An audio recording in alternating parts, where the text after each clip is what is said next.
kajian Mutiara Dakwah Salaf yang kita kaji setiap sore jam 3:30 sampai maghrib. Ya, 4:30, maaf. 4:30 sampai maghrib. Mudah-mudahan kita tetap konsen mendengarkan apa yang telah kita sampaikan secara bersambung, secara berseri. Dan tidak kalah pentingnya kajian-kajian kita yang telah kita sampaikan pada kesempatan lalu merupakan sambungan-sambungan terus secara berseri. Dan kali ini kita akan membahas ila ayyi syai'in nad'u, kepada apa kita ini berdakwah. Ketika kita berbicara masalah dakwah, kemudian materi dakwah, mungkin secara global banyak orang gampang bilang bahwa kita berdakwah kepada Islam. Tetapi pada akhirnya ketika praktek, ketika berlaga di medan dakwah, tujuan dakwah itu kadang berubah. Tema dakwah itu kadang bergeser, mendakwahkan kepada dirinya dan kepentingan pribadinya, sehingga selalu menonjolkan keakuannya. Maka orang seperti ini nampak sekali ketika dia mendapatkan tantangan, gangguan, atau mungkin dirinya dihina, dicela, dengan gampangnya emosi. Padahal kalau kita lihat Rasulullah sallallahu alaihi wasallam berdakwah ketika disakitin, ketika ditindas, bahkan ketika Rasulullah sallallahu alaihi wasallam dihina. Hanya jawabannya satu, illam takun ghabbana alayya fala ubali. Ya Allah, yang penting engkau enggak marah, maka itu semua tidak aku pedulikan. Karena dakwah itu merupakan satu jalan yang sangat penuh dengan onak-duri. Satu jalan yang penuh dengan rintangan dan tantangan. Maka seorang yang ingin berdakwah harus mengenali tabiat dakwah dengan baik supaya tidak kecewa. Ada kadang-kadang orang ketika berdakwah secara global, etikatnya mengajak kepada Islam, tetapi akhirnya mengajak kepada organisasinya, kelompoknya, jamaahnya, atau mungkin partainya. Akhirnya semuanya keluar dari apa yang telah diperintahkan oleh Allah, ud'u ila sabili rabbik, qul hadhihi sabili ad'u ila Allahi ala basirah. Maka tujuan untuk menunjukkan manusia kepada Islam tidak tercapai. Karena siapapun yang mengajak tidak ikhlas kepada jalan hidayah, maka tidak akan sampai kepada siratal mustaqim. Oleh karena itu, Ibnu Qayyim di dalam kitab Al-Fawaid mengatakan, kebahagiaan tidak bisa didapat kecuali orang setelah melewati siratal mustaqim. Siratal mustaqim tidak akan bisa tercapai setelah mendapatkan hidayah minallah. Dan hidayah minallah tidak akan bisa dicapai setelah berjuang. Walladzina jahadu fina lanahdiyannahum subulana.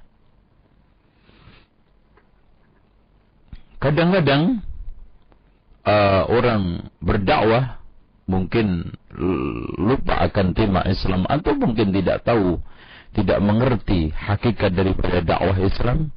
Akhirnya yang ada dakwah adalah membicarakan hal-hal yang tidak perlu, gurau, hal-hal yang sifatnya kebablasan. Bahkan di antara mereka berubah menjadi pelawak Dan anehnya pelawak berubah menjadi ustaz. Maka saya tekankan dalam kesempatan ini, barang siapa yang ingin terjun di medan dakwah, dan barang siapa yang ingin menyisihkan hidupnya untuk berdakwah, dan barang siapa yang ingin maju ke medan dakwah, fahamilah bahwa tidak ada tema dakwah kecuali al-Islam. Wa man ahsanu qawlan mimman da'a ila Allah wa 'amila salihan wa qala innani minal muslimin. Namun yang kita sayangkan, kebanyakan kita berdakwah dengan cara parsial. Ada yang menekankan sisi ekonomi, ada yang menekankan sisi politik, ada yang menekankan sisi khilaf, ada yang menekankan mungkin sisi akhlak, ada yang menekankan cuma sisi zuhud. Yang benar, sebagaimana cakupan Islam adalah kamilun mutakamilun. Islam merupakan agama yang sempurna, yang mencakup, katanya Syekh Fadl Ilahi di sini, arsyadal Islamul Bashariyah fi jami'i syu'uniha syakhsiyah wal istima'iyah. Di mana Islam telah menunjukkan manusia kepada kemaslahatan hidupnya, baik mencakup masalah individu, sosial, siasa, wal iktisadiyah, masalah politik, masalah ekonomi, ila ma fihi sa'adatihim ad-dunyawiyah wal ukhrawiyah. Jadi seluruh kemaslahatan yang terkait dengan kesuksesan, keberhasilan, dan kebahagiaan dunia dan akhirat itu telah didakwahkan oleh al-Islam. Dengan demikian, wad-da'watu hiya da'wah ila al-Islamil kamil. Dakwah adalah mengajak kepada Islam secara sempurna, al-muhit bi jami'i syu'unil hayah, yang mencakup seluruh masalah kehidupan. Wa hiya da'watu ila al-aqidah, yaitu dakwah kepada aqidah, wal ibadah, wal akhlaq, wal muamalah. Ini tanpa harus kita pecah-pecah. Oleh karena itu, siapa saja yang ingin menyampaikan dakwah Islam harus diingat bahwa dakwah yang sempurna adalah mengajak kepada kesempurnaan, dan dakwah yang benar adalah dakwah yang mengajak kepada Islam secara menyeluruh, secara universal, tanpa harus memilah-memilih, tanpa harus kita mengambil sebagian, meninggalkan sebagian, beriman kepada sebagian, dan mengkufuri, meninggalkan sebagian atau mengingkari sebagian. Karena Islam mencakup aqidatan, wa ibadatan, wa akhlaqan, wa muamalatan. Islam itu ya akidah, Islam itu ya ibadah, Islam itu ya akhlak, dan Islam itu muamalah. Maka kalau kita lihat di dalam nas Al-Quran, Allah memerintahkan untuk masuk Islam, udkhulu fis silmi kafah.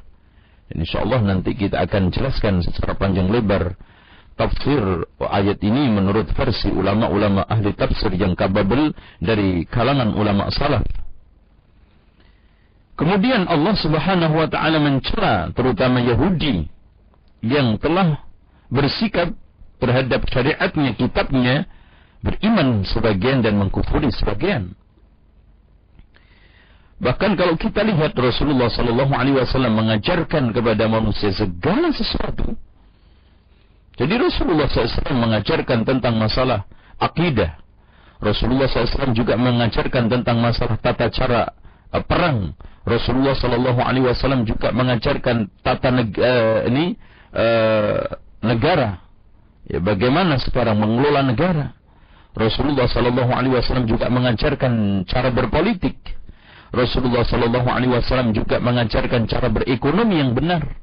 Rasulullah SAW juga mengajarkan ubudiyah secara lengkap, dan Rasulullah SAW juga mengajarkan masalah muamalah secara detail. Jadi seperti yang dikatakan oleh Syekh Bakar Abu Zaid di dalam kitab Hilyah Talibul Ilmi, al-Islamu kulluhu laka. Islam itu semuanya milik kamu. Tidak ada Islam versi NU, Islam versi Muhammadiyah, Islam versi Ikhwanul Muslimin, Islam versi tabligh, Islam versi fulan. Semua al-Islamu kulluhu laka. Tidak ada. Makanya tidak benar. Akidah kita ngambil salaf, akhlak kita ngambil jamak tabligh, soal politik ngambil ikhwanul muslimin. Tidak ada itu. Semua dakwah salafiyah mencakup itu semuanya.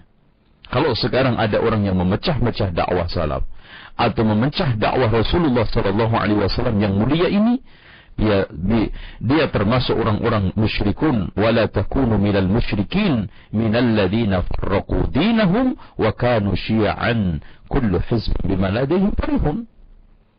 Oleh karena itu, Islam itu, coba lihat Rasulullah SAW menjelaskan al-imanu bid'un wa sab'una syu'batan. Jadi bukan hanya kita itu mengurusi masalah imatatul adza anit thariq, masalah akhlak, masalah berbuat baik kepada manusia, tapi sama Allah kurang ajar. Atau Masya Allah sosialnya baik, sedekahnya baik, tapi sholatnya enggak benar. Atau mungkin sebaliknya. Atau berbuat baik sesama, berbuat baik sama Allah lancar, tetapi sama tetangganya tidak benar. Ini semuanya merupakan tindakan-tindakan yang merusak cita Islam. Bahkan al-Islamu kulluhu laka. Al-imanu bid'un wa sab'una syu'batan. Dan masih banyak nanti insyaAllah kita akan sampaikan satu persatu hal ini di dalam kesempatan ini. Yang pertama kita akan menjelaskan dalil bahwa dakwah itu mencakup seluruh perkara Islam.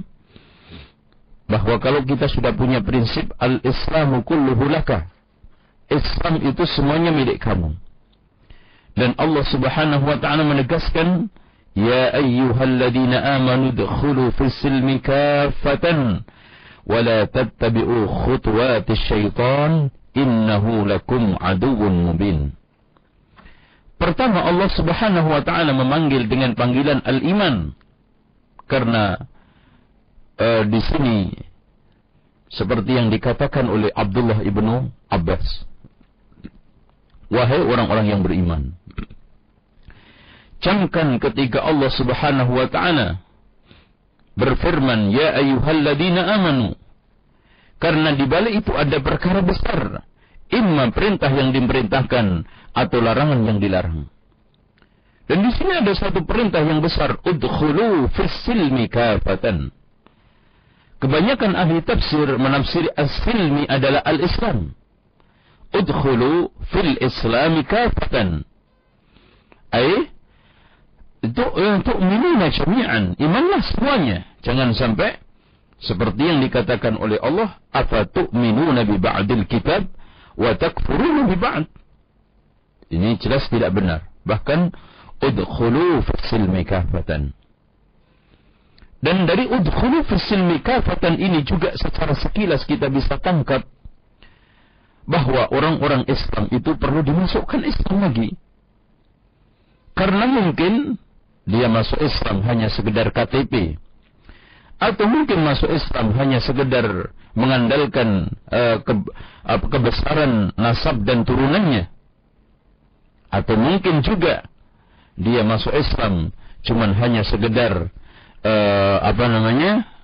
kulit saja atau kulit belaka. Maka di sini kita harus betul-betul serius bahwa Islam yang kita peluk, Islam yang kita yakini ini betul-betul merupakan Islam yang diajarkan oleh Allah dan Rasul-Nya.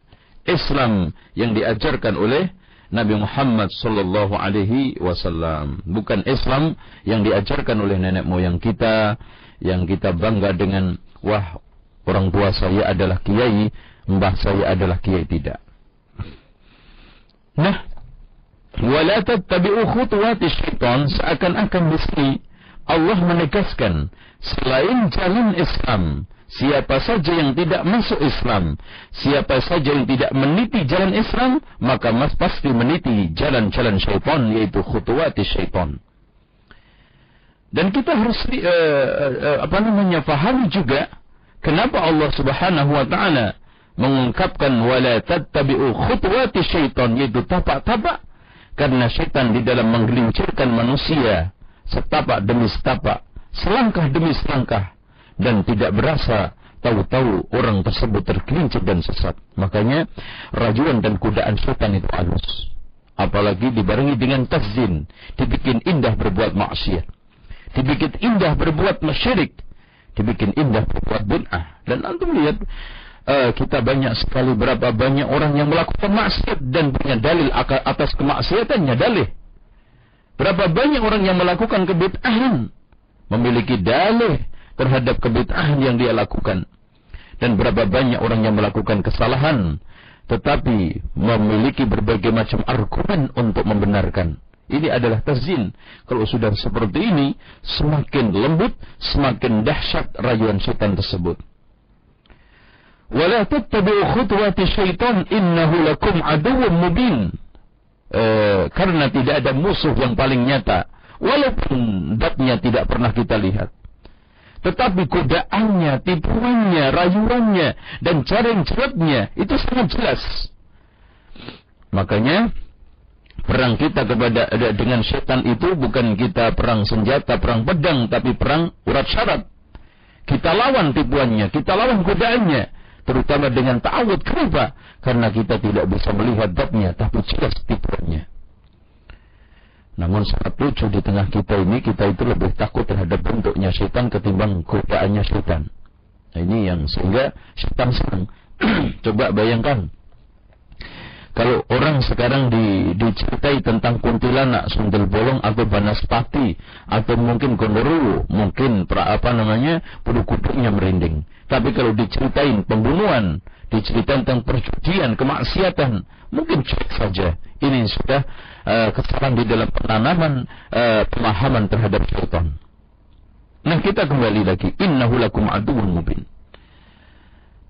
Kalau memang kita sudah diberikan firman Allah, innahu lakum aduwwun mubin, hendaknya betul-betul kita jadikan musuh zahir batin, ucapan perbuatan. Jangan sampai kita katakan setan itu musuh saya, setan musuh saya, kita sering sepakat dalam perbuatan kita. Itulah yang dikatakan oleh Ibrahim Adham, yang membuat hati kita mati. Kita sering mengatakan setan itu musuh kita, tetapi sering sepakat di dalam perbuatan kita. Coba bayangkan, kita lihat banyak orang yang mengutuk setan, tapi perbuatannya terkutuk, tidak pernah sadar, tidak pernah merasa malu bahwa dia sekarang sedang berjalan, berteman, dan akrab dengan setan. Oleh karena itu, para pendengar sekalian, dalam ayat ini kita akan turunkan beberapa tafsir ulama. Di antaranya Al-Imam Ibnu Jarir At-Tabari, yaitu Abu Ja'far Muhammad Ibnu Jarir At-Tabari, menafsiri ayat ini, was-shawab minal qawli fi dzalika indi. Pendapat tafsir yang paling benar menurut saya dalam masalah ini, ayyuqal, kita katakan, innallaha jalla thana'uhu amara alladhina amanu bid-dukhul fil amal bi syara'i'il islami kulliha. Sesungguhnya Allah Subhanahu wa taala memerintahkan orang-orang yang beriman untuk masuk ke dalam pengamalan syariat seluruhnya. Ya, bil amal bi syara'il islami kulliha, mengamalkan seluruh syariat. Jadi tidak kita bisa pilih-pilih. Bukan hanya kita tekankan di dalam masalah khilafah saja. Bukan kita tekankan di dalam masalah-masalah yang terkait dengan politik praktis saja. Kita tekankan dalam masalah ekonomi saja, bahkan kita anggap pokoknya kalau sudah perut umat ini kenyang pasti beres. Kalau sekarang puncak kepemimpinan sudah kita pegang beres, tidak benar. Bahkan kalau kita lihat dan kita fahami dan kita cermati dengan baik, Rasulullah SAW ketika awal dia memegang tampuk ini nubuwah dan risalah, di sekitar Nabi Muhammad ada perjudian, ada kemaksiatan, ada berbagai macam pelanggaran moral. Bahkan na'udzubillah, makan riba suatu kebiasaan, pencurian, perampokan suatu hal yang biasa, pembunuhan suatu hal yang biasa. Tapi yang dikatakan oleh Rasulullah SAW, umirtu an uqatilan nas hatta yashhadu an la ilaha illallah. Prioritas skala utamanya adalah akidah. Dan kita lihat 13 tahun Rasulullah SAW menyebarkan akidah, dan surat-surat yang diturunkan ketika itu surat-surat tentang masalah akidah dan tauhid. Dengan demikian Sebelum kita bicara tentang segala hal keumatan, maka kita harus berani bicara tentang masalah akidah, kemudian kita bicara masalah-masalah yang lainnya, dan itu pun tidak menafikan bahwa yang kita prioritaskan, yang kita utamakan adalah akidah. Dengan demikian, kalau dikatakan oleh Muhammad ibnu Jarir At-Tabari, sesungguhnya Allah Subhanahu wa taala memerintahkan orang beriman agar masuk Islam dengan cara mengamalkan seluruh syariat. Yang paling terdepan, yang paling utama, yang paling kita prioritaskan adalah la ilaha illallah at-tauhid. Makanya dalam sabda Rasulullah, al-imanu bid'un wa sab'una syu'batan, iman itu 70 lebih cabang. A'laha qawlu la ilaha illallah, tauhid aqidah. Wa adnaha imatatul adha anit tariq, masalah bantuan kepada manusia, memberikan santunan, menghilangkan gangguan dan yang lainnya, ya. Wa qala al-Hafidz Ibnu Katsir, Imam Ibnu Katsir di dalam tafsirnya, yaitu Al-Qur'anul Azim, yaqulu Allah Ta'ala amiran ibadahul mu'minin bihi al-musaddiqin bi rasulih. Allah Subhanahu wa taala berfirman, ya, Allah Subhanahu wa taala menegaskan memerintahkan kepada hamba-hambanya yang mukmin terhadapnya, yang membenarkan rasulnya, ayyakhudhu bi jami'i ural Islam wa syara'i'i, hendaknya mengambil seluruh tali Islam dan syariatnya. Maksudnya ural Islam di sini adalah ajaran Islam dan syariatnya, wal amali bi jami'i awamirihi, awamirihi, dan mengamalkan seluruh perintahnya, wa tarki jami'i zawajirihi, dan meninggalkan seluruh larangannya, mastata'u min dzalika, sebatas kemampuannya. Tadi fattaqullah mastata'tum. Artinya seperti yang dikatakan oleh Syekh Abdurrahman As-Sa'di, ai fi jami'i syara'i'id din, mengamalkan seluruh syariatnya, wala yatruku minha syai'a, tidak meninggalkan sesuatu, wa alla yakunu mimman ittakhadha ilahahu hawa, bukan termasuk orang-orang yang menjadikan hawa nafsunya sebagai tuhannya. Artinya, in wafaqa al-amra al-masyru' hawahu fa'ala, kalau memang perkara yang dianjurkan itu cocok dengan selera hawa nafsunya, dia kerjakan. Wa in khalafahu taraka, tapi kalau menyelisihinya dia tinggalkan. Ini namanya beragama dengan selera hawa nafsu, prasmanan, yang enak-enak, yang dicomot, yang tidak ditinggalkan. Padahal Allah mengatakan, wa ma kana qaulal mu'minina idza du'u ila Allah wa rasulih ay yaqulu sami'na wa ata'na. Dan juga Allah Subhanahu wa taala berfirman, "Wa ma kana lil mu'minin wa la mu'minatin idza qadallahu wa rasuluhu amran ay yakuna lahumul khiyaratu min amrihim." Surat Al-Ahzab. Dan sesungguhnya tidak layak bagi orang mukmin, laki-laki dan perempuan, ketika Allah dan Rasulnya memutuskan suatu putusan, maka milih-milih dari putusan itu. Maka tidak ada suatu sikap yang terbaik, melainkan mengambil secara totalitas. Balil wajib ayyakuna al-hawa taba'an lid-din, bahkan wajib bagi seorang mukmin menjadikan hawa nafsunya mengikuti agama. Bukan agama disuruh mengikuti hawa nafsunya, tapi hawa nafsunya diikutkan, hawa nafsunya disesuaikan, hawa nafsunya dipaksakan untuk mengikuti selera nafsu syariat, bukan syariat disuruh mengikuti selera hawa nafsunya. Wa ayyaf'ala kullama yaqdiru alaihi na'ihi, hendaknya melakukan apa-apa yang dia mampu min af'alil khair, dari segala perbuatan baik. Wa ma ya'jizuhu, adapun yang tidak mampu, yaltazimhu komitmen, bahwa suatu ketika kalau Allah memberikan kemampuan ke saya, maka saya akan lakukan. Wa yanwi, dan niat, fayudrikuhu biniyatih, kalau seandainya tidak bisa melaksanakan, maka dia akan mendapatkan itu dengan niatnya. Maka makna la yukallifullahu nafsan illa wus'aha, fattaqullaha mastata'tum, dengan ayat udkhulu fis silmi kafa, artinya secara simpel kita bisa maknai laksanakan Islam tanpa pilih-pilih, tanpa kita harus ambil sebagian, tinggalkan sebagian, imani sebagian, kita kufuri, ingkari sebagian. Kita ambil semuanya, kita yakini semuanya bahwa itu kebenaran datang dari Allah, yang mampu kita laksanakan, yang tidak kita berharap dan bercita-cita melaksanakan itu, komitmen, ya Allah, kalau seandainya Engkau berikan kemampuan untuk melaksanakan itu, maka aku tidak akan menunda-nunda kemampuan itu, saya akan laksanakan. Dan saya niat kuat, punya etikat kuat dan etikat benar baik untuk melaksanakan itu semuanya. Seperti contoh haji, saya yakin bahwa haji itu wajib dan itu kewajiban rukun Islam. Tapi saya nggak mampu karena nggak punya ongkos. Di dalam hati saya komitmen, ya Allah, kalau seandainya Engkau berikan kekayaan, Engkau berikan kemampuan, Engkau berikan bekal cukup untuk haji, maka saya akan berangkat. Dan itu terus dipasang niat dan terus niat memiliki etikat benar untuk melaksanakan haji. Kalau seandainya Allah Subhanahu wa taala memberikan kemampuan betul, jujur, itu dilaksanakan dengan baik, maka orang tersebut sudah masuk ke dalam firman Allah, ya ayyuhalladzina amanu dukhulu fis silmi kafah wa la tattabi'u khutuwati syaitan. Jadi tidak maknanya ya ayyuhalladzina amanu dukhulu fis silmi kafatan wa la tattabi'u khutuwati syaitan itu dilazimkan pokoknya harus mengamalkan semua syariah. Enggak ada orang kuat, enggak ada orang yang bisa. Coba bayangkan seorang sahabat datang kepada Rasulullah SAW. Ya Rasulullah, syariat Islam sudah mulai banyak, umur saya sudah mulai renta. Ya Rasulullah, ajarkan kepadaku untuk berpegangan masa akhir hayat saya. Apa saran Rasulullah SAW?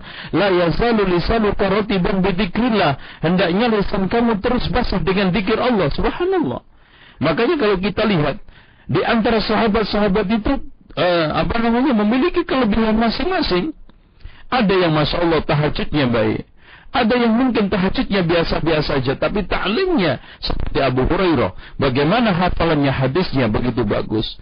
Ada yang subhanallah tidak punya kelebihan apa-apa, yang secara signifikan dilihat oleh kasat mata itu banyak melimpah ruah, tetapi dikatakan oleh Rasulullah SAW akan menjadi calon penghuni surga 3 kali. Karena apa?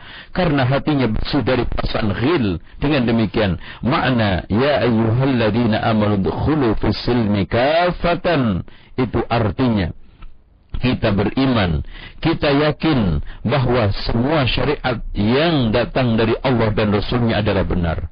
Wajib saya amalkan dan wajib saya ikutin, saya laksanakan sebatas kemampuan saya. Yang saya tidak mampu, saya berharap, bercita-cita untuk mengamalkan dan niat kuat untuk merealisasikan. Suatu ketika kalau seandainya Allah Subhanahu wa taala memberikan kemampuan, maka langsung aku akan realisasikan dan terus dalam keadaan hidupnya berniat untuk mewujudkannya secara jujur tanpa ada basa-basi atau apalagi nifak.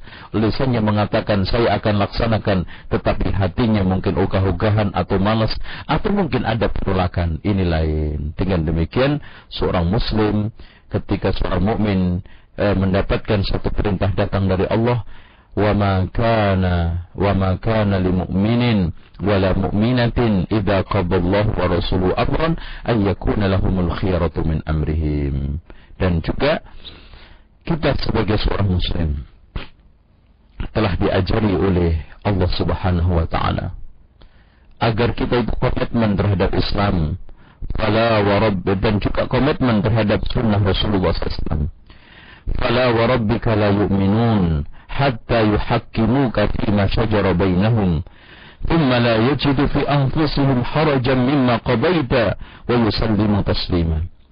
Dan maka demi Tuhanmu Muhammad, mereka tidak beriman sehingga mereka menjadikan kamu sebagai rujukan hukum terhadap apa-apa yang mereka perselisihkan, dan mereka menerima dengan lega hati apa yang kamu putuskan, dan menerima itu semuanya dengan lega hati tanpa ada penolakan. Inilah jadi secara konsep udkhulu fis silmi kafah, kita terima tanpa ada penolakan Islam, syariat dari mulai A sampai Z-nya. Tapi realisasinya otomatis fattaqullaha mastata'tum la yukallifullahu nafsan illa wus'aha. Dengan demikian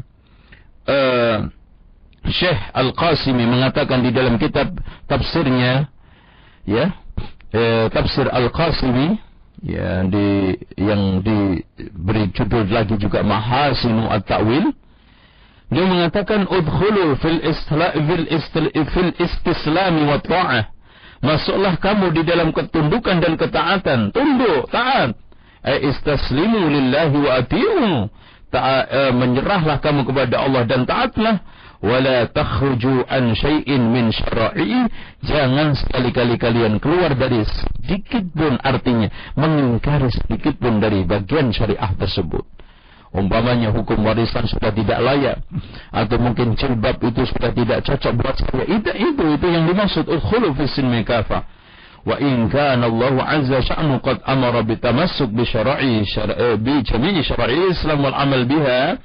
Kalau sekarang Allah Subhanahu wa taala memerintahkan kita agar berpegang teguh terhadap seluruh syariat Islam dan beramalkannya, fa'ala da'i, katanya Syekh Fadl Ilahi, maka wajib bagi setiap dai ayyad'un nas, untuk mengajak manusia ila ma fa'ala, ila fi'li ma amara bihi jalla jalaluhu, mengajak manusia kepada apa yang diperintahkan oleh Allah Subhanahu wa taala. Wa huwa tamassuk bi jami'i umural islami wa syara'ihi, yaitu berpegang teguh terhadap Islam dan syariatnya. Wallahu alam bissawab.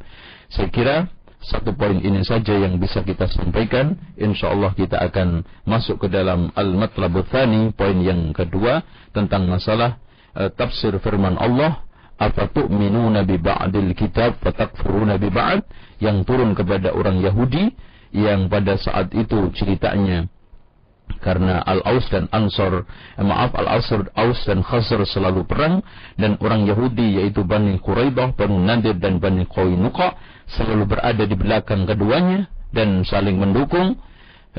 Kabilah ini mendukung ini sampai terjadi peperangan yang kadang-kadang orang Yahudi dengan Yahudi saling tawan-menawan, yang Allah Subhanahu wa taala perintahkan itu untuk supaya menebusnya.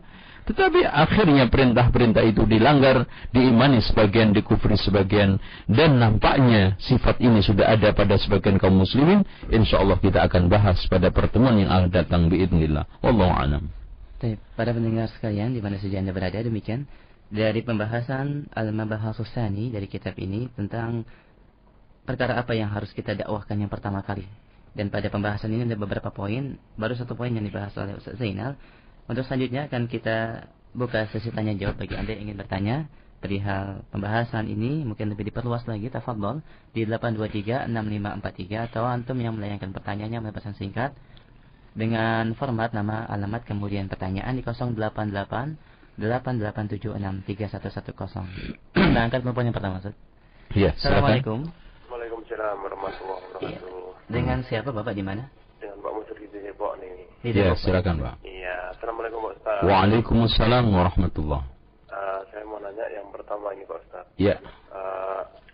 Saya mencoba untuk mendakwai orang tua saya. Iya, ya. Dengan cara sholat yang sesuai syariah. Gitu. Tapi setelah saya kasih tahu begini-begini, malah orang tua saya bilang Islam itu satu, jangan pindah, gitu Pak Ustaz. Islam itu satu, jangan pindah. Enggak boleh pindah katanya. Maksudnya mungkin seperti yang orang tua kita ajarkan dulu kali ini. Iya, iya. Terus dia kuat sekali masalah tahlil, Pak Ustaz. Tahlilan ya? Iya, tahlilan. Jadi ya, saya bilang tahlil itu enggak ada tuntunannya dari Rasulullah. Dia bilang, ini dari ulama, dia bilang. Nah, itu asal usul tahlil itu dari mana Pak Ustaz? Iya. Ya, pertama. Cukup Pak ya? Cukup Pak. Berikan kesempatan yang lain. Iya, assalamualaikum. Waalaikumsalam warahmatullahi. Iya, mendakwai orang tua seperti yang telah dijelaskan oleh Allah, wa anzir ashiratakal aqrabin, merupakan satu kewajiban. Bahkan ya ayyuhalladzina amanu qu anfusakum wa ahlikum nara, di antara orang yang paling berhak untuk mendapatkan perhatian dakwah kita adalah orang tua. Maka kalau kita lihat sirah para rasul, para nabi dan juga sahabat, yang menjadi target adalah orang tuanya, seperti Nabi Ibrahim alaihissalam.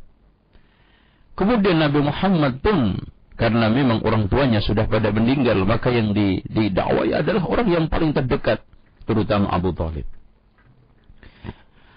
Begitu juga Abu Hurairah, sampai dia mungkin hampir putus asa untuk mendakwai orang tuanya, tetapi dia faham bahwa jalan dakwah itu panjang, tidak ada target dan tidak ada waktu pasti. Makanya kita bisa simpulkan, ya, umur-umur dakwah para nabi itu sebagai pelajaran buat kita. Artinya cerita Nabi Nuh, mungkin orang tua saya harus membutuhkan sekian lama waktu seperti Nabi Nuh. Ada cerita Nabi Ibrahim yang waktu sekian ini semuanya memberikan satu gambaran buat kita bahwa hidayah itu sangat relatif. Tidak bisa kita target. Sampai-sampai di dalam kitab Al-Fawaid Ibnu Qayyim menegaskan ketika Salman Al-Farisi menunjukkan satu sahifah yang catatan itu dari pendetanya dan dibenarkan oleh Rasulullah yang isinya, "Ya Muhammad, anta turidu Aba Talib wa nahnu nuridu Salman." Wahai Muhammad, saya itu kamu menginginkan Abu Talib, tapi saya menginginkan Salman. Coba bayangkan, Salman Al-Farisi tidak pernah dipikirkan oleh Rasulullah, didakwai oleh Rasulullah. Bahkan dia datang dengan begitu datang begitu banyak rintangan dan tantangan. Perjalanan lama untuk mencari kebenaran, pindah dari satu pendeta ke pendeta lain. Kemudian akhirnya harus datang ke Madinah, itu pun statusnya dijual menjadi budak. Padahal dia datang dengan biaya sendiri. Akhirnya diperbudak oleh orang Yahudi. Tetapi Allah Subhanahu wa taala menghendaki lain untuk Abu Talib dan menghendaki jalan hidayah untuk Salman Al-Farisi.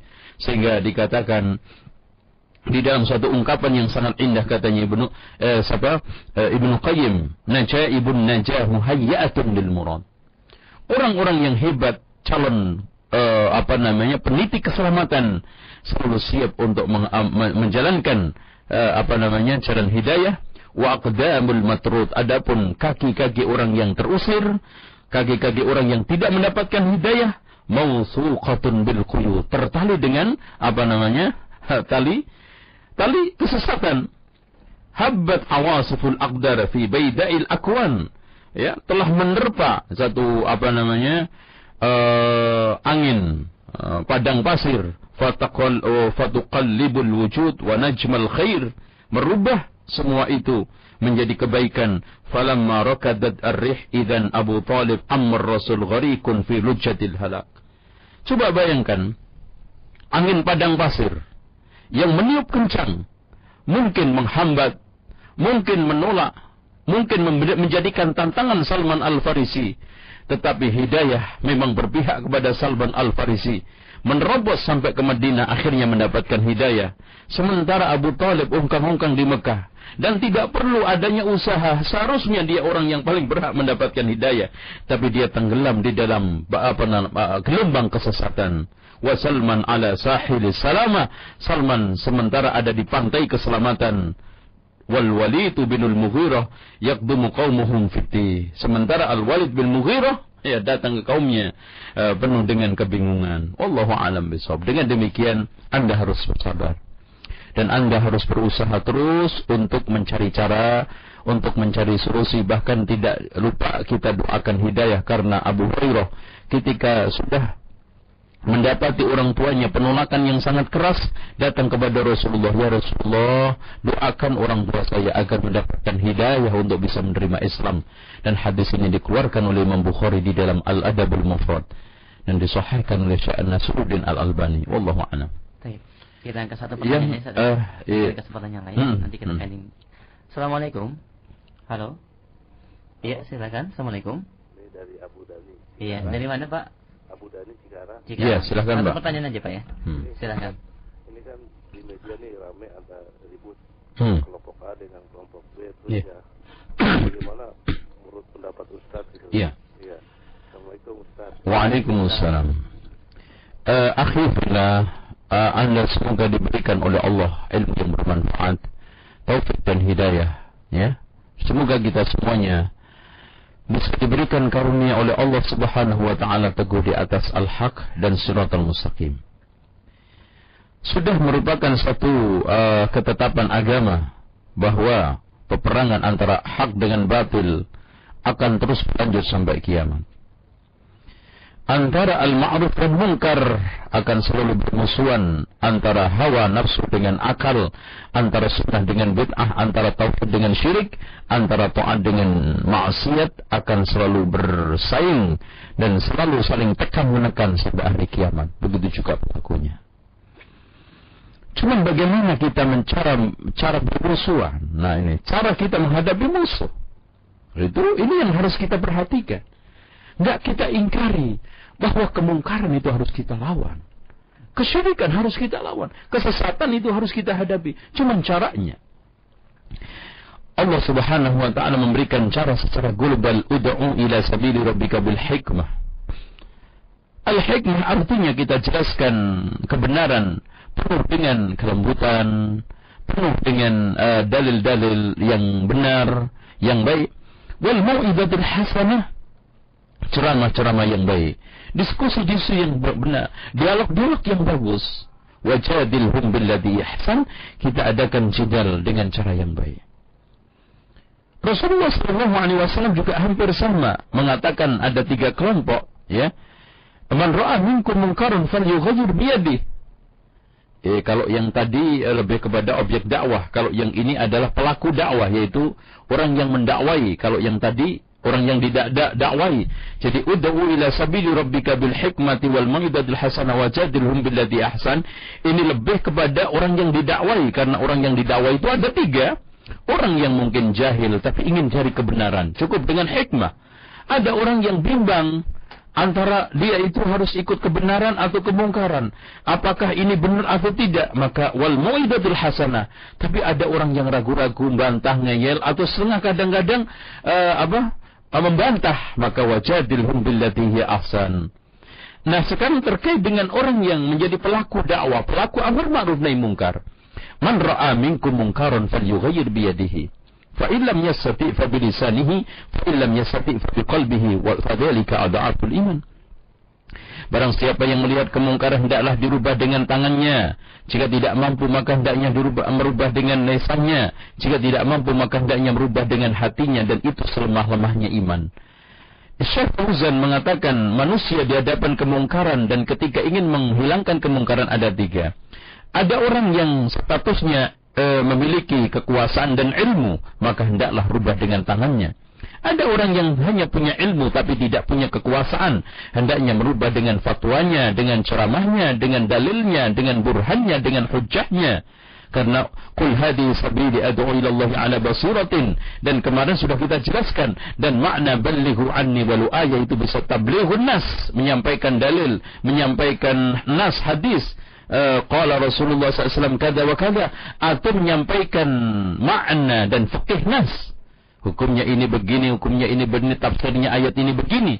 Jadi balighu anni walau ayah itu bisa memiliki cabang 2, tablighun nas, yang meriwayatkan satu nas agama, atau tablighu ma'na nas wa fiqhun nas wa tafsir nas, ya, menyampaikan tafsir makna dan juga fikih dari nas itu. Dan inilah yang dijabarkan dalam dakwah-dakwah, dalam ceramah-ceramah.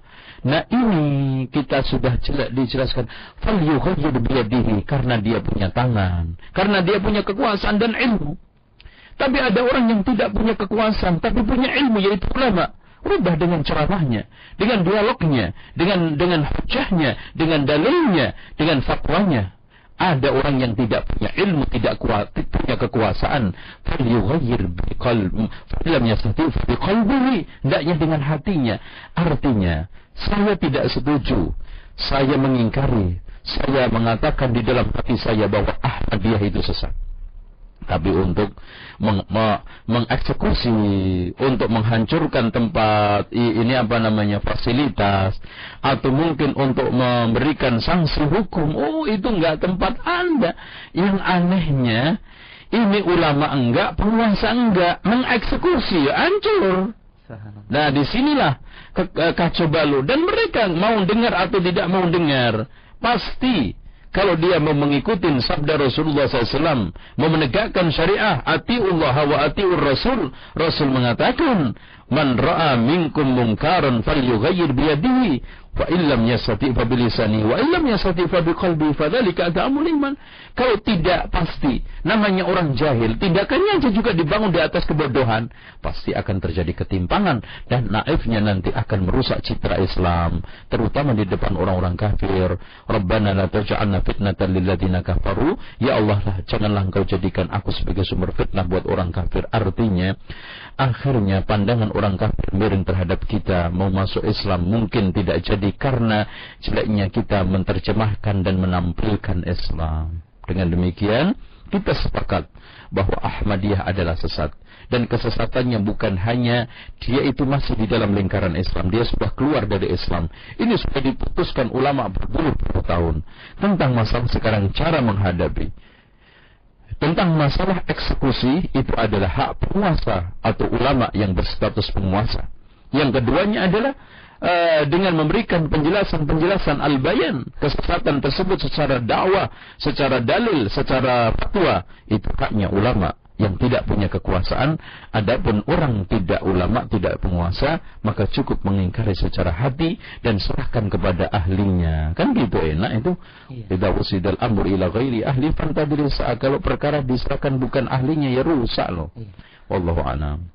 Sedikit tambah bagaimana ketika dilemparkan ayat tersebut, ati Allah wa ati Rasul ul amri, bahwa ketaatan kepada Rasul di antara subhatnya adalah dan ul amri, mereka yang menegakkan Islam secara kafah. Adapun ul amri yang setengah-setengah, maka la ta'ata alaihi, tidak dikatakan padanya. Bagaimana subhat seperti ini, Ustaz? Sekarang kita bantah, apakah ucapan ini pernah didukung oleh ayat atau dalil? Bahkan pendapat tersebut adalah bertentangan dengan hadis Rasulullah, man ra'a min amirihi syai'an yakrahu. Barang siapa yang melihat dari amirnya sesuatu yang tidak menyenangkan. Apa yang tidak menyenangkan? Penyimpangan otomatis. Lah kalau sudah kafah, apa yang tidak menyenangkan lagi? Kan sudah menyenangkan pasti. Siapa yang melihat sesuatu dari pemimpinnya tidak menyenangkan, ya otomatis penyimpangan. Fal yasbir, hendaknya sabar. Bahkan ketika Rasulullah mengkisahkan sejelek-jeleknya pemimpin, nah berarti jelek mereka.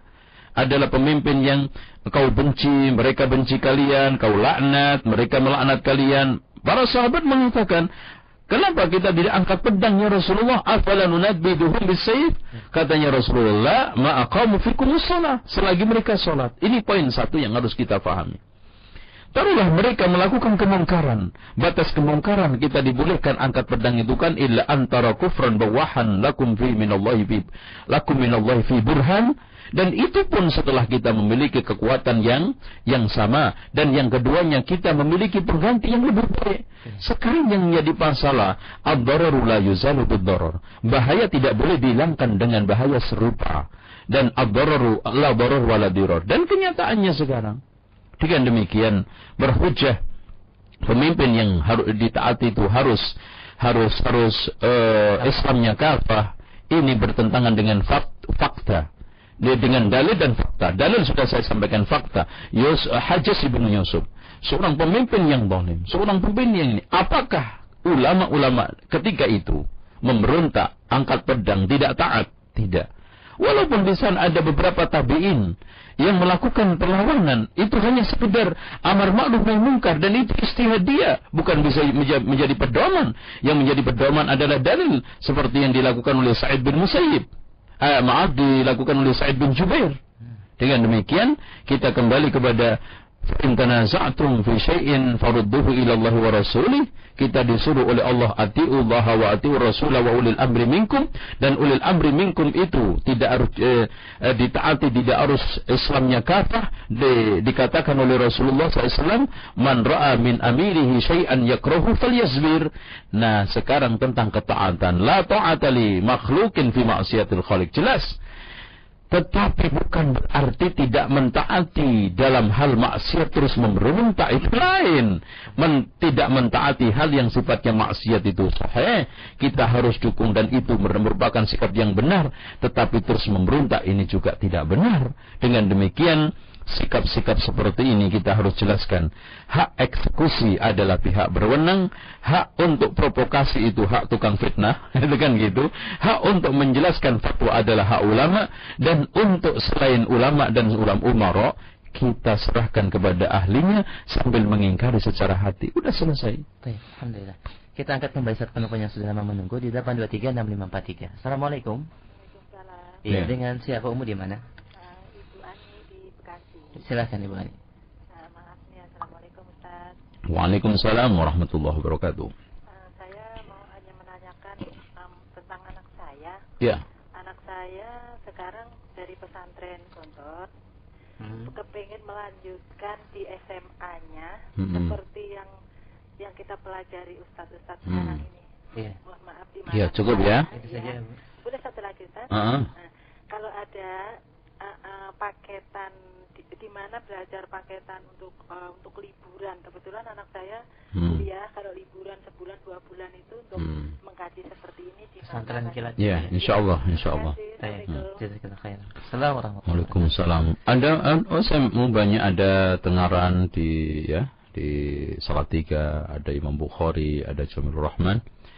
Dan kalau memang tidak butuh pondok di Bekasi juga ada kan gitu. Insyaallah informasi lebih lengkapnya nanti sama ini tentang masalah pesantren kilat juga sama pengurus Radio Roja insyaallah ya. Baik, saat kita rehat sejenak, pendengar Roja jangan kemana-mana, kita akan kembali setelah jeda yang berikut ini. Syaitanir Rajim. يتدبر المؤمنون هذا القرآن أفلا يتدبرون القرآن أم على قلوب أقفالها كانوا إذا تعلموا من النبي صلى الله عليه وسلم 10 آيات لم يجاوزوها حتى يتعلموا ما فيها من العلم والعمل. أجل إنه منهج سار عليهم. رجاء راديو دعوة أهل السنة والجماعة. Ikhwatul Islam rahimakumullah. Ikutilah bedah buku dari pembahasan kitab wasiat Nabi sallallahu alaihi wasallam kepada Abu Dzar Al-Ghifari radhiyallahu an. Diselenggarakan tanggal 4 Jumadil Akhir 1429 Hijriah atau tanggal 8 Juni 2008 pukul 9 waktu Indonesia Barat sampai dengan zuhur di Masjid At-Taqwa BPN Lipo Cikarang, yang akan disampaikan oleh Al-Ustaz Yazid bin Abdul Qadir Jawas hafizahullah. Untuk informasi lebih lanjut Anda bisa menghubungi line telepon 021 714 30 255.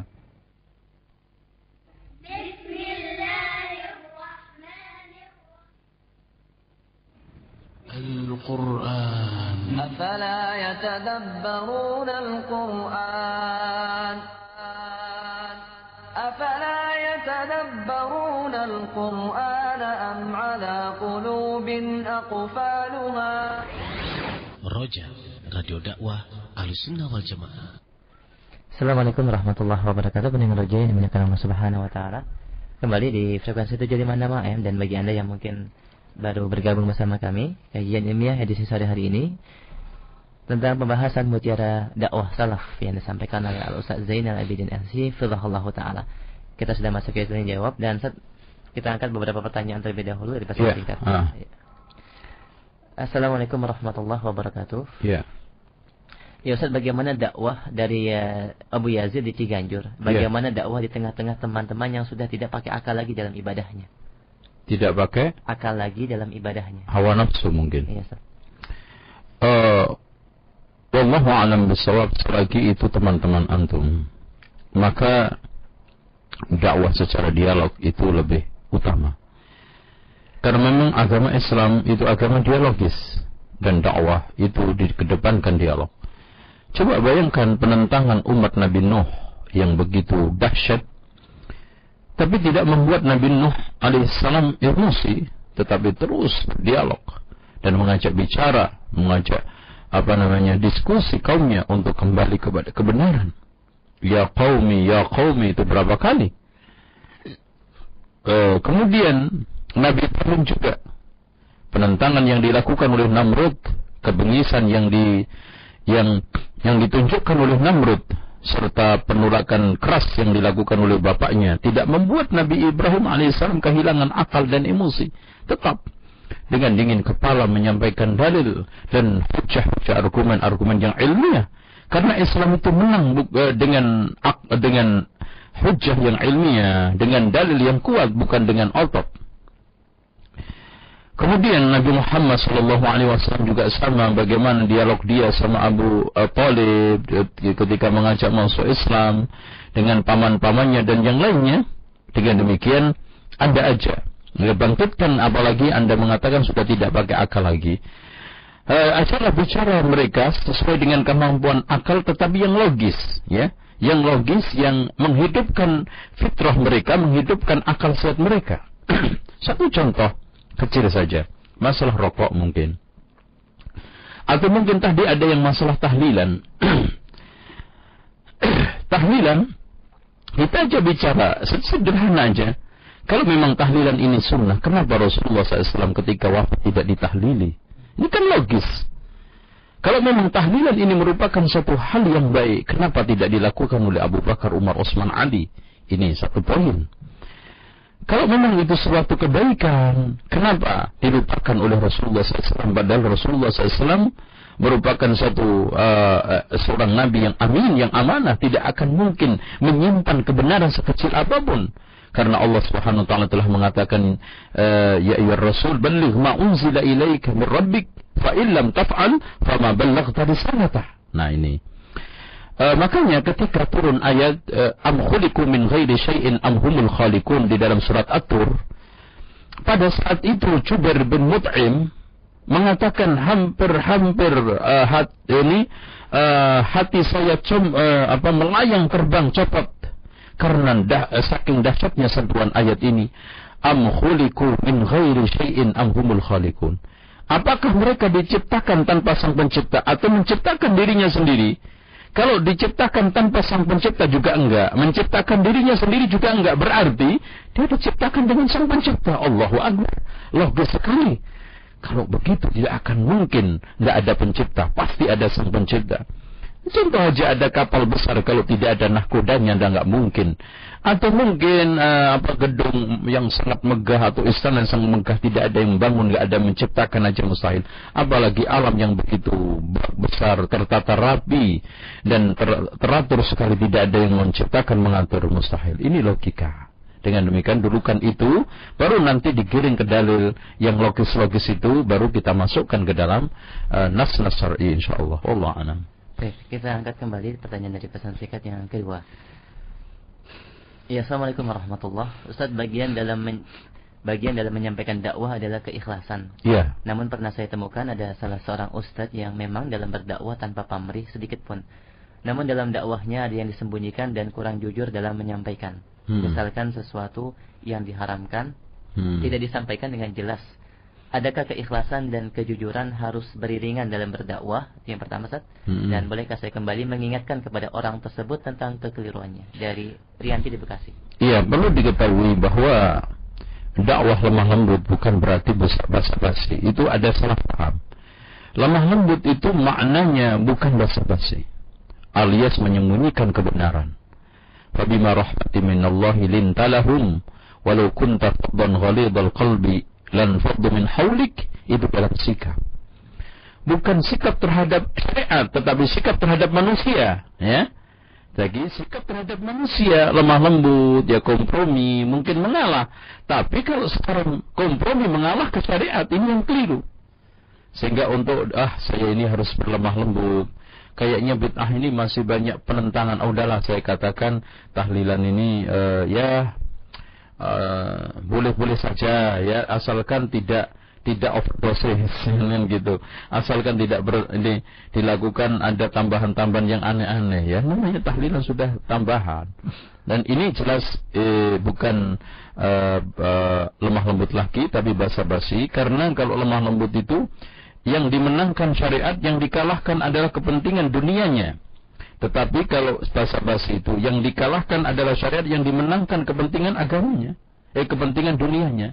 Ini jelas berbeda.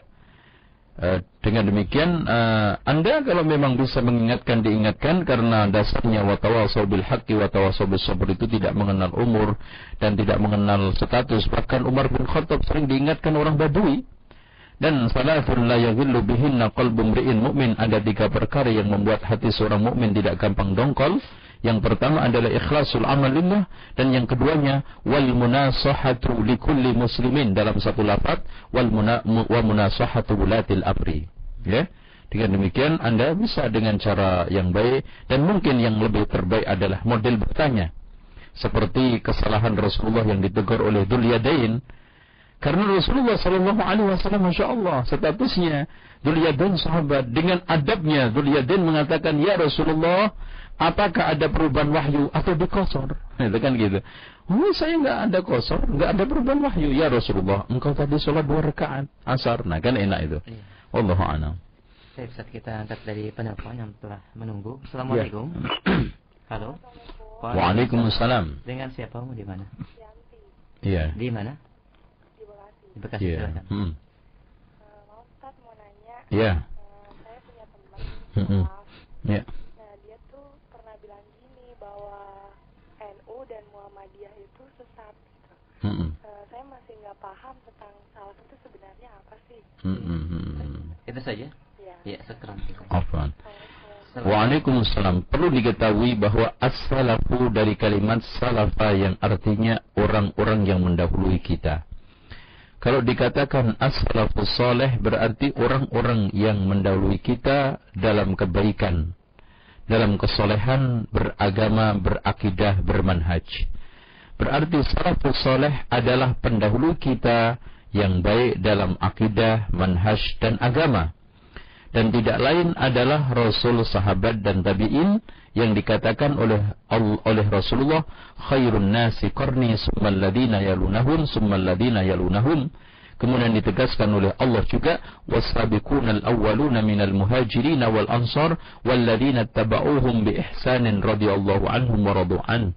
Dengan demikian, as-salafus saleh adalah mereka, kalau sekarang pengikutnya yang disebut dengan salafiyun atau salafi adalah orang-orang yang meniti manhaj akidah agama mereka-mereka yang mendahului kita terbaik dari kalangan Rasul ini, dari sahabat, khulafaur rasyidin dan at-tabi'in, yaitu khairun nasi qarni summal ladina yalunahum. Ini salaf as-saleh atau salaf atau orang-orang yang menisbatkan kepada mereka salafi. Dan nisbat ini bukan suatu hal yang jelek. Bahkan ditegaskan oleh Imam Az-Zahabi ketika mensifati Ad-Daruqutni, ketika membersihkan beliau dari ilmu kalam, dia bukan orang yang tipe orang-orang bercandu ilmu kalam, bal kana salafiyan. Begitu juga ditegaskan oleh Syekh Abdul Aziz bin Bas bahwa laqab salafi merupakan suatu hal yang dianjurkan. Begitu juga Syekh Muhammad bin Syekh Fauzan. Intinya ini saya jelaskan panjang lebar di dalam kitab saya, Ensiklopedia Penghujatan Terhadap Sunnah, bahwa di sana saya kasih judul julukan salafi bukan bid'ah dan bukan hizbiyah. Ya. Nah, tentang masalah kesesatan, kita tidak ingkari, namun kesesatan itu bertingkat-tingkat. Ada yang tingkatannya makruh, ada yang tingkatannya haram, ada yang tingkatannya sampai kufur, keluar dari Islam. Makanya di sini kesesatan itu kalimat global, intinya kullu bid'atin dhalalah, tapi dhalalah itu ada tingkatannya makruh, ada yang tingkatan haram, ada kafir, tapi dhalalah itu tidak sampai keluar dari makruh menjadi baik. Ya nanti akhirnya ada sesat yang baik, kan enggak lucu. Kalau sesat yang dibenci makruh masih masuk akal.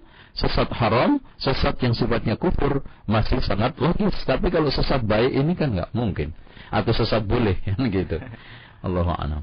Baik, kita angkat kembali dari telepon. Assalamualaikum. Waalaikumsalam. Iya, dengan siapa Bapak di mana? Dengan Abu Sifah. Di mana Abu Sifah? Tambun. Ya. Assalamualaikum. Waalaikumsalam warahmatullahi.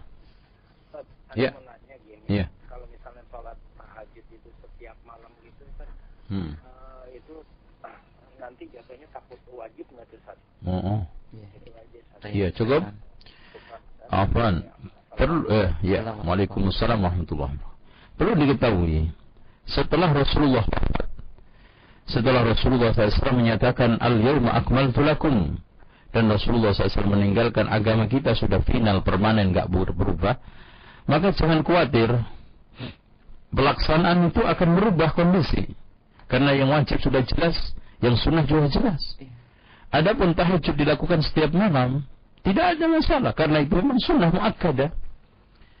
Oleh karena itu Rasulullah sallallahu alaihi wasallam, Allah Subhanahu wa taala berfirman, "Wa tahajjad bihi nafilatan laka."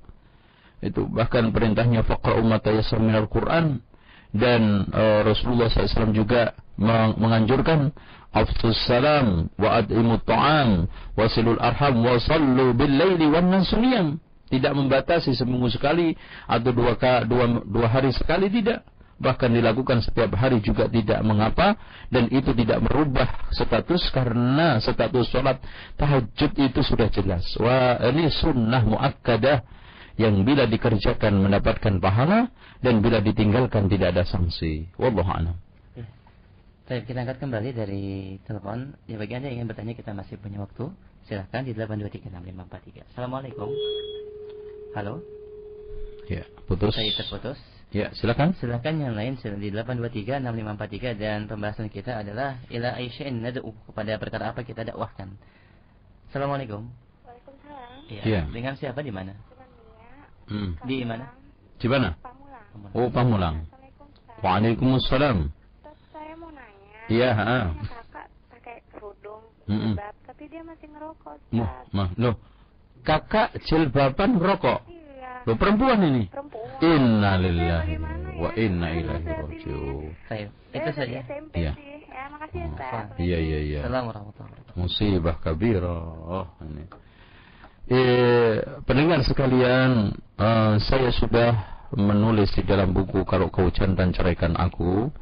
Di sana bila istri merokok, perlu diketahui bahwa merokok itu merupakan, atau rokok merupakan satu benda yang sudah menjadi Tuhan, hampir sudah menjadi Tuhan berhala di tengah umat Islam, dan sudah tidak memperdulikan gangguan akibat serta madarat yang ditimbulkan. Padahal sudah sepakat, rokoknya sendiri mengatakan merokok dapat menyebabkan kanker, gangguan janin, dan macam-macam. Bahkan WHO juga sudah mengeluarkan peringatan, dalam satu batang rokok mengandung 4.000 bahaya racun kimia berbahaya, atau barang-barang yang tidak layak untuk masuk tubuh manusia, beracun. Bagaimana sekarang babi mengandung beberapa unsur yang bahaya aja diharamkan? Bahkan di dalam khamr 17 racun diharamkan. Satu batang rokok 4.000 racun. Oleh karena memang kita sadarin, Mbak, tidak mudah menyadarkan perokok. Saya ceramah bolak-balik. Mungkin saja kita bisa hitung orang yang bisa mendengar, ya. Mendengar itu aja untung. Apalagi meninggalkan. Karena rokok itu nyandung. Rokok itu sudah hampir mengalahkan Allah dan Rasulnya. Contoh aja, kalau orang perokok lagi kecut sekali pada waktu malam hari, jam 12, bangun nggak? Bangun. Tapi untuk sholat bangun nggak? Belum tentu. Kalau harus cari korek pun ke tetangga, dia mesti ngetuk pintu. Kalau cari Quran, berani nggak ngetuk pintu jam 12? Karena nggak punya Al-Quran. Nggak berani. Dengan demikian, saya tidak banyak bisa bicara. Cuman saya ingatkan, hendaknya bertakwa kepada Allah. Sayangilah kesehatan Anda. Wala tulqu biaydikum ila tahlukah. Janganlah ceburkan diri Anda ke dalam kehancuran. La darar wala dirar. Tidak ada boleh menimpakan bahaya untuk diri, dan menimpakan bahaya untuk orang lain. Dan tidak ada satu penampilan yang paling jorok kecuali perokok. Dan tidak ada orang yang paling egois kecuali perokok. Dan tidak ada orang yang paling zalim kecuali merokok. Merokok mendolimi dirinya sendiri, mendolimi lingkungan, mendolimi orang lain, dan mendolimi hartanya. Hartanya dibuang sia-sia. Nah, padahal itu dilarang oleh Allah. Innal mubadzirina kanu ikhwana syayatin. Coba bayangkan setiap hari membakar duit 55.000. Coba kalau seandainya dikumpulkan kemudian dibuat untuk nyekolahkan anak. Berapa banyak anak-anak yang putus sekolah bisa sekolah? Kalau tidak digunakan untuk beli obat, berapa banyak orang-orang yang sehat. Tapi merokok menyebabkan orang kena serangan jantung, orang kena penyakit kanker, orang kena penyakit gangguan kehamilan janin, orang kena penyakit ampotan. Dan ini sudah cukup mengerikan. Dan peringatan-peringatan di papan-papan iklan ini juga cukup mengerikan. Cuma memang perokok itu, kalau sudah kecanduan buta huruf, seakan-akan tidak bisa membaca peringatan-peringatan itu. Semoga Allah memberikan hidayah kaum muslimin. Coba kalau kita hitung, dalam satu hari ini yang rokok jumlahnya 50 juta. 50 juta. 50 juta perokok. Dalam satu hari kita kalikan satu bungkus 5.000. Masya Allah. Berapa itu? 500 miliar apa 500 ini 5 triliun itu. Dengan demikian, Masya Allah, duit kaum muslimin dibuang-buang, duit umat ini disia-siakan. Allahu a'lam bishawab. Iya, mungkin itu pertanyaan terakhir dari yang disampaikan, dan mungkin penutup sebagai kesimpulan akhir. Demikian yang bisa saya sampaikan. Mudah-mudahan apa yang kita sampaikan pada sore hari ini sampai maghrib bermanfaat. Kita akhiri subhanakallahumma hamdika asyhadu an la ilaha illa anta astaghfiruka wa atubu ilaik. Wassalamualaikum warahmatullahi wabarakatuh.